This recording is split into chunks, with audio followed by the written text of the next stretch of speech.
Hi there guys, I'm currently in the bathroom in my hospital. Not the most ideal of situations for a video, but my room sounds like a literal airplane right now because of the air purifier for COVID and for just all their stuff. It's so loud in there. So I came in here, but I've been wanting to make this video for quite some time, waiting for the right time, circumstances, whatever.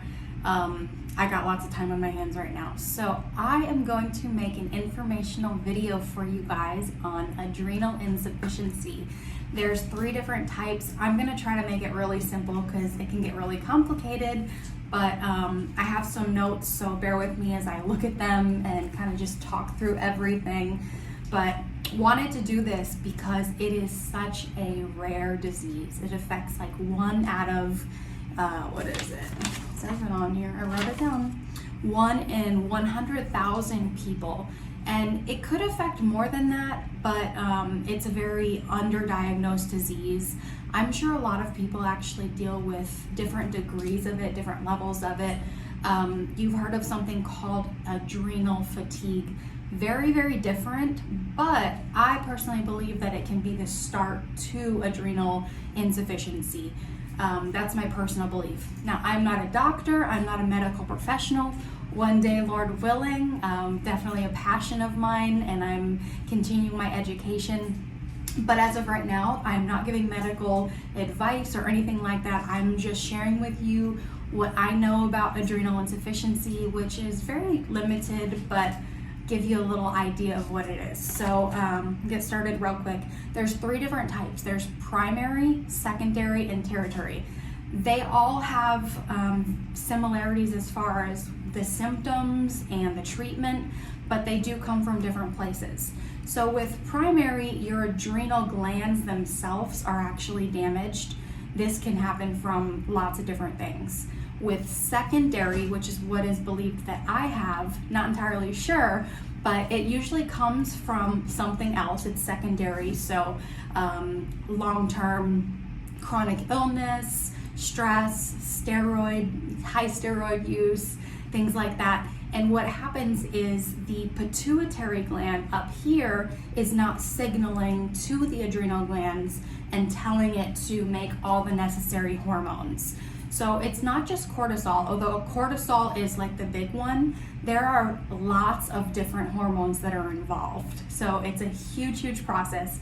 And then there is tertiary, and that starts in the hypothalamus, which is also in the brain, and that signals the pituitary gland.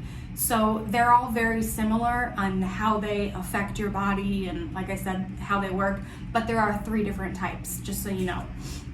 And some of the functions of cortisol, so cortisol is one of the biggest factors that is messed up in this situation. Your body just doesn't want to make it, so you have to give it synthetically through some type of steroid. And there's lots of different steroids that your doctors can use. I personally have been on prednisone, and that's been the best one for me. I did try out some others for a while when I need a shot. Solucortef has been my friend, and that's worked out. But so cortisol, what cortisol in your body, the real one that your body makes, what it actually does is it helps with it takes care of your blood pressure, your blood sugar, inflammation, metabolism, your sex hormones are involved, and lots of other stuff. It's also all of this stuff affects aldosterone. That is something some of you have to take synthetically. I've not had to take that. Prednisone actually has like different elements of these glucocorticoids and mineral corticoids in them. So I've been okay thus far, and I've not had to take additional to it. Maybe when I start looking in more with my endocrinologist, they'll give me some more direction and clarity on that. But so far, I've not had to take anything like that. So the cortisol, it takes care of your blood pressure, your blood sugar, inflammation, all that stuff. And the aldosterone is more for the minerals in your body. So like sodium and potassium. And a lot of times you can become dehydrated without even sweating and doing stuff. It's just an electrolyte imbalance, and it's crazy. And you can go to the doctor too, you can get blood work done, and it doesn't look like you're dehydrated. So there are different special tests. Sometimes it doesn't show up on blood work, but your potassium and your sodium are both affected by this. And sometimes the potassium's high, sometimes the sodium's high, and it all goes full circle with your blood sugar, your blood pressure, all of it. Potassium, it keeps your heart rate at a normal, consistent. It's kind of like the body's, what's the word I'm looking for? It's like a tranquilizer, like a keeps you calm, sedation type of thing. So when you don't have potassium, you can feel high anxiety, your heart can race, lots of different stuff can happen. It's crazy. Let's see, what else? Talked about how uncommon this is. It's more likely to happen in women. Not quite sure why. My thought process is because women are very emotional and we handle things differently than men do. Also, our hormones are set up differently when it comes to everything, so that could be the reason too. And some of the complications, the biggest complication obviously is an adrenal crisis. I've talked about these because I've had quite a few, and they're different for everybody, and it's very, very hard to pinpoint what that looks like, because sometimes the severity is up here and sometimes it's down here, and they all look differently. And the more that you have, the more that you realize, okay, I'm in an adrenal crisis.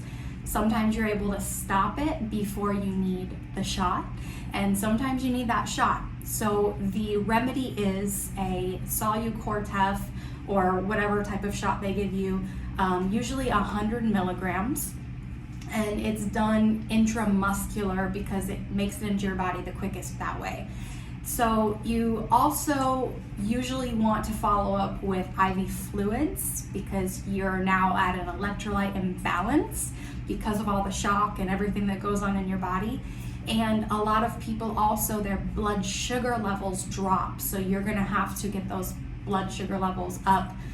Some people carry like glucose or fructose or something on them in their emergency steroid shot bag, which is really important. I did not know that for the longest time until I started having more of these adrenal crises, but it's really important that you guys carry a medical emergency alert so that if you lose consciousness, somebody knows what to do, that you have an emergency shot on you. And then very important to carry that emergency shot with your contact information and stuff. From my experience, the EMTs and doctors and even the hospital I'm in right now, they do not know a lot about this disease and they don't know how to treat it. They will not give you an emergency shot unless it is clearly stated by either an advocate of yours or, like I said, you have a bracelet that says it or something. But it's really important to be prepared for this. It's hard to prepare for catastrophes and trials and bad things, but when you're prepared for it, there is kind of a peace in just knowing that if something happens, I'm taken care of. So that's my spiel on things. That's my advice. That is my adrenal insufficiency, Addison's disease talk for you guys. Been wanting to make this for a while. I hope it kind of puts stuff into clarity as to what this disease is. If you guys have any more questions, I would love to try to answer them. I'll do as much research as I can and just answer you guys. I hope you're all doing well. You're amazing warriors. Not fun. This is not a fun disease. It's hard because you can feel so well one moment when your body's getting what it needs, and literally in moments later after a stressful incident, which I'll go more into different stuff as to what can trigger and all of that. But once that happens, you deplete your body so quickly and you go from here to here like that. So it's hard for people to understand because they're like, he just looked fine, and then all of a sudden they're sick as a dog. What's going on? Some people just don't get that. And it is considered an invisible illness, which means we look okay on the outside a lot of times, but internally we know what we feel like. and it is quite a battle. So I'm gonna try to keep this video under 10 minutes. I hope you guys have a wonderful day and hope this just blesses you, and I'll talk to you later.